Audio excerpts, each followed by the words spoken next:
Hello friends, welcome to QB study. आज हम diploma 6 semester का सिविल इंजीनियरिंग का पेपर कॉन्ट्रैक्ट एंड अकाउंट पढ़ेंगे। हम इस यूट्यूब चैनल पर कॉन्ट्रैक्ट एंड अकाउंट का सभी यूनिट का लेक्चर डालेंगे। कॉन्ट्रैक्ट एंड अकाउंट में 7 यूनिट हम लोग को पढ़ना है। यहाँ पर पहला यूनिट है procedure of execution of work by PWD, जो कि 10 नंबर में पूछता है। दूसरा यूनिट है कॉन्ट्रैक्ट, जो कि 16 नंबर में इससे क्वेश्चन पूछता है। यहाँ पर थर्ड यूनिट है टेंडर एंड टेंडर डॉक्यूमेंट, इससे भी 16 नंबर का क्वेश्चन पूछता है।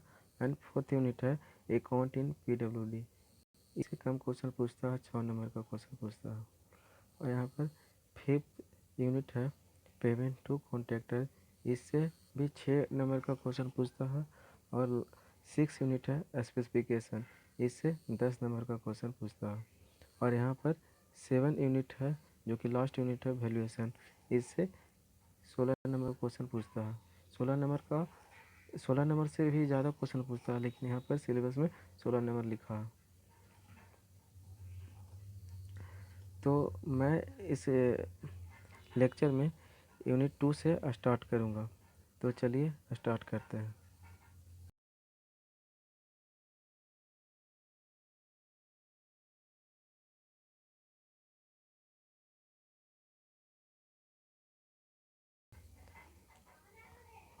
तो यहाँ पर यूनिट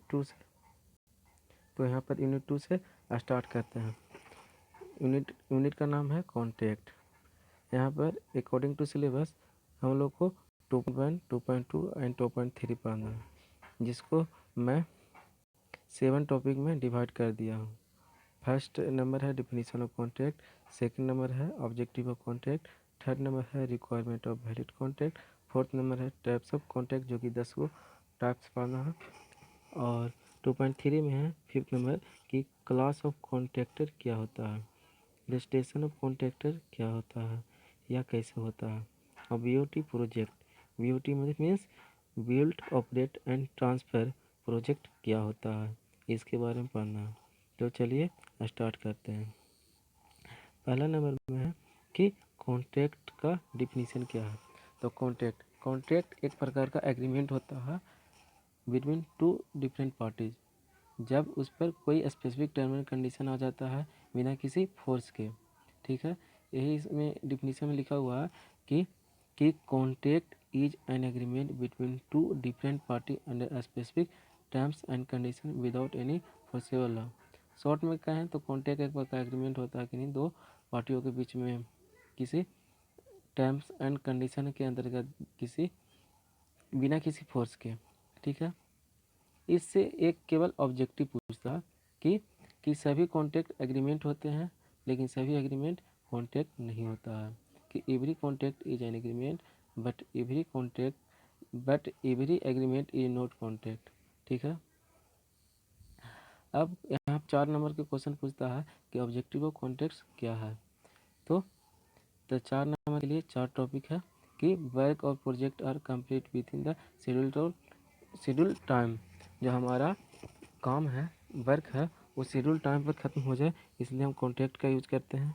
सेकेंड नंबर है कि वर्क और project are complete with economy, जो हमारा काम है वो इकोनॉमी के साथ हो, कम पैसा में हो, इसलिए हम कॉन्ट्रैक्ट का यूज करते हैं। थर्ड नंबर है जो हमारा वर्क है वो गुड क्वालिटी के साथ हो, वर्क और project are complete with good quality. यहाँ पर हमारा फोर्थ नंबर है कि relation between contractor and owner are not forcefully. जब कॉन्ट्रैक्ट बनता है तो जो जितना भी स्पेसिफिकेशन होता है लिखा जाता है, इससे कि कोई फोर्सफुली काम करवाने की ज़रूरत नहीं पड़ती, इसलिए हम कॉन्ट्रैक्ट का यूज करते हैं। ठीक है, यहाँ पर 4 नंबर का एक और क्वेश्चन पूछता है 2.1 में कि रिक्वायरमेंट ऑफ वैलिड कॉन्ट्रैक्ट क्या, कि एक कॉन्ट्रैक्ट है जिसकी वैलिडिटी के लिए क्या क्या रिक्वायरमेंट है वो पढ़ना है। तो यहाँ पर 5 टॉपिक पढ़ना है इसमें कि it must be in written form, जो हमारा कॉन्ट्रैक्ट है रिटन फॉर्म में होना चाहिए। It must be attested by witness, जो हमारा जो कॉन्ट्रैक्ट है किसी विटनेस के गवाह के द्वारा अटेस्टेड होना चाहिए। अटेस्टेड यहाँ पर कह सकते हैं या साइन कह सकते हैं। जो हमारा थर्ड नंबर है कि it can be follow with law according to Indian Contract Act 1872। जो हमारा कॉन्ट्रैक्ट है वो इंडियन कॉन्ट्रैक्ट एक्ट 1872 को फॉलो करना चाहिए। जो फोर्थ नंबर है कि कह रहा है कि party should be give free for agreement. जो हमारे कॉन्ट्रैक्टर एंड ओनर हैं वो दोनों फ्री होने चाहिए एग्रीमेंट या कॉन्ट्रैक्ट के लिए। जो हमारा कॉन्ट्रैक्ट है फिफ्थ नंबर है कि कॉन्ट्रैक्ट शुड बी मीनिंगफुल। जो हमारा कॉन्ट्रैक्ट है वो मीनिंगफुल होना चाहिए कि कोई गैर कानूनी नहीं होना चाहिए, कहने का मतलब है। तो इसी के साथ यह वीडियो ख़त्म होता है। धन्यवाद।